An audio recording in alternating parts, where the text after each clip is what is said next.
Imagine a cena de lançar apenas US$ 5 em metal num rio poluído e observar, quase em tempo real, como a água começa a purificar-se por conta própria. Pode parecer algo saído de um romance de ficção científica ou de uma teoria da conspiração sem fundamento, mas o que estamos a discutir aqui é física pura, eletroquímica medida e documentada em laboratórios de renome por todo o mundo. Não estamos a falar de sistemas que requerem fontes de energia externa, filtros complexos que precisam de ser substituídos mensalmente ou aditivos químicos que deixam resíduos na água. O que está em causa é apenas uma tira de zinco e uma tira de cobre que, ao entrarem em contato, geram o seu próprio campo elétrico. No momento em que estes metais tocam a água, ocorre uma transformação profunda. As bactérias morrem ao contato, os metais pesados são removidos e a reação, impulsionada pelas leis fundamentais do universo, nunca para enquanto houver meio para a reação ocorrer. Praticamente todas as grandes civilizações antigas da Terra conheciam este princípio e utilizavam-no para garantir a sobrevivência das suas populações. No entanto, na era moderna, os Estados Unidos classificaram esta tecnologia como um pesticida.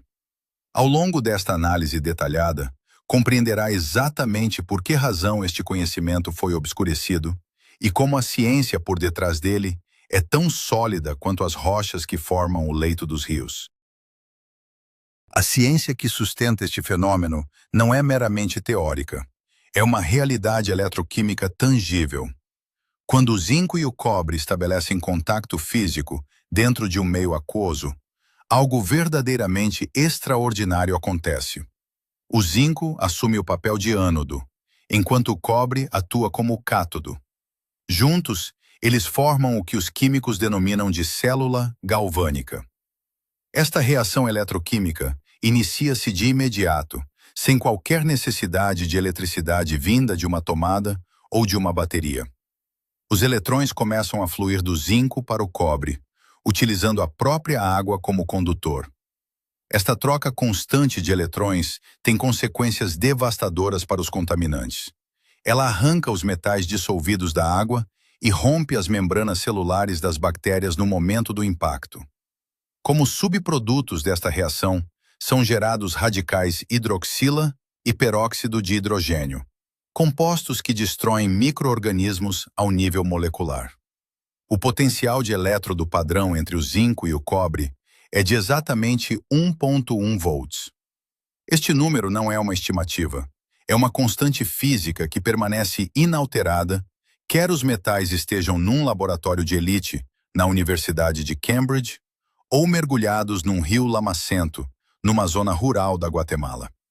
Esta voltagem específica é suficiente para remover cloro, sulfureto de hidrogênio, metais pesados e ferro da água, além de inibir o crescimento de algas, fungos e bactérias. Tudo isto é alcançado sem um único aditivo químico, sem peças móveis que possam avariar e sem consumo de energia elétrica. O único investimento necessário é o contato entre dois metais e a água, resultando em água purificada a um custo que, em qualquer loja de ferragens, não ultrapassaria os $5. Contudo, não fomos nós que descobrimos este segredo. Nós simplesmente o esquecemos sob camadas de burocracia e interesses comerciais. Se recuarmos até cerca de 2.400 anos antes da Era Comum, encontramos o papiro de Smith, no Antigo Egito, que já documentava a utilização do cobre para a purificação da água e a esterilização de feridas. Os médicos egípcios que operavam ao longo do delta do Nilo armazenavam a água potável em recipientes de cobre. Embora não compreendessem a eletroquímica moderna como a definimos hoje, eles não precisavam de o fazer. A observação empírica bastava. A água guardada em cobre permanecia limpa e segura, enquanto a água em vasos de argila deteriorava-se rapidamente. Esta prática tornou-se um padrão civilizacional durante séculos. Da mesma forma, na Índia antiga, os textos fundamentais da Ayurveda recomendavam explicitamente o consumo de água armazenada em potes de cobre para promover a saúde. O Charaka Samhita e o Sushruta Samhita codificaram esta prática médica que se estendeu por milênios e que, ainda hoje, é visível em aldeias do Rajastão ou de Kerala, onde os vasos de cobre são objetos domésticos indispensáveis. A tradição nunca foi interrompida naquelas paragens, pois a eficácia era evidente. A realeza persa, por exemplo, transportava contentores de cobre em longas e extenuantes jornadas pelo deserto, confiando no metal para manter a água fresca sob o calor extremo. Na Grécia, Hipócrates, o pai da medicina, prescrevia água infundida com cobre para tratar infecções respiratórias e doenças digestivas, cerca de 400 anos antes da Era Comum. Os próprios romanos, mestres da engenharia, construíram os seus lendários aquedutos utilizando tubagens de cobre para transportar água por todo o império, compreendendo que o próprio material era parte integrante do processo de purificação. E há ainda o intrigante caso da bateria de Bagdade, descoberta em 1936, perto da antiga cidade de Ctesifonte, no atual Iraque. Trata-se de um vaso de cerâmica contendo um tubo de cobre e uma haste de ferro selados com betume. Quando réplicas deste artefacto foram preenchidas com ácido cítrico, produziram uma voltagem mensurável.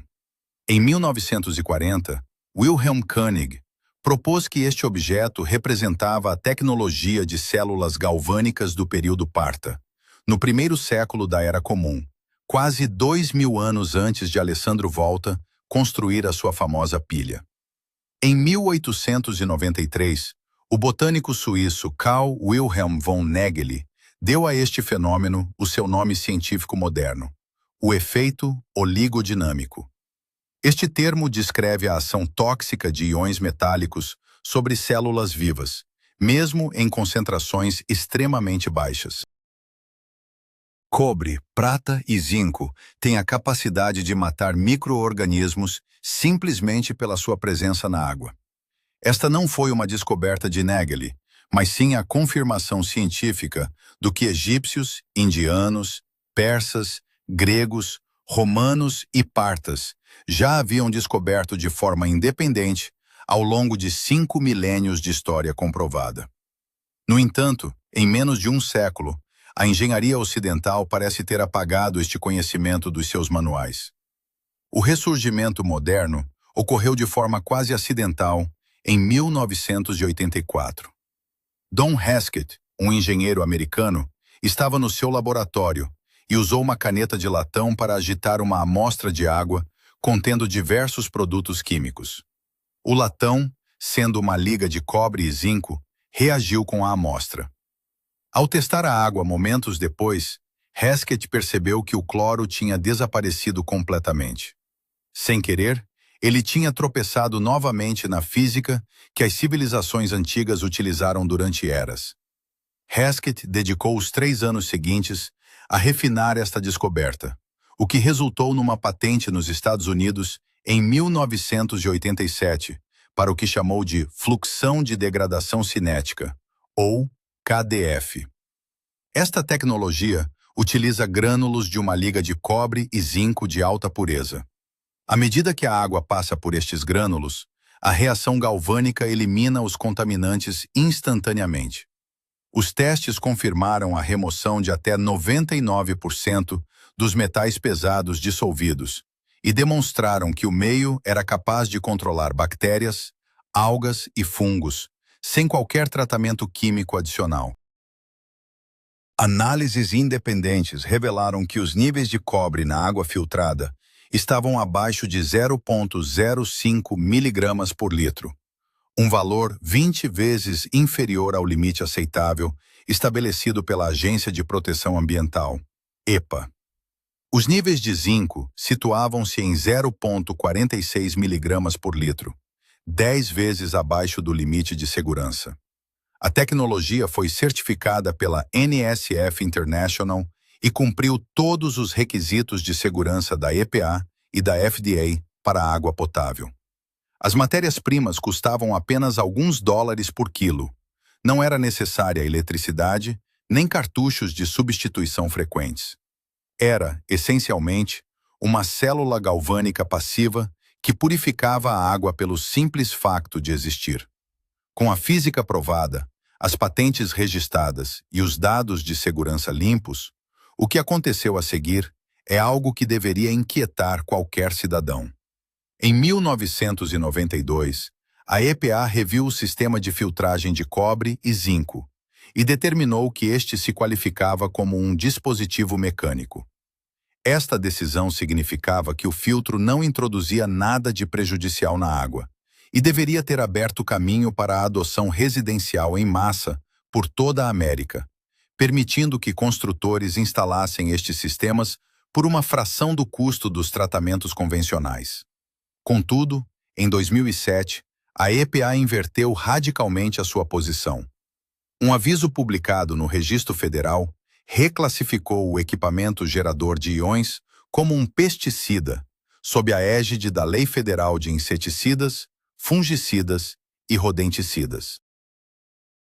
A justificação oficial era que qualquer dispositivo que libertasse íons metálicos para prevenir ou destruir uma praga deveria ser registrado como tal.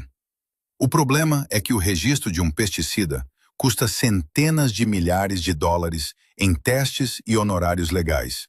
Um fardo impossível para um filtro de metal que custa 5 dólares. Esta classificação criou uma barreira burocrática intransponível para pequenos fabricantes e inventores independentes.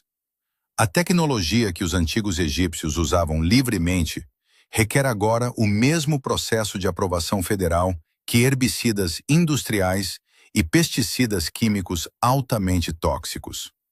Autoridades médicas começaram a desaconselhar o uso desta filtragem como método único, e associações de obras hidráulicas levantaram preocupações sobre a descarga de zinco nos rios.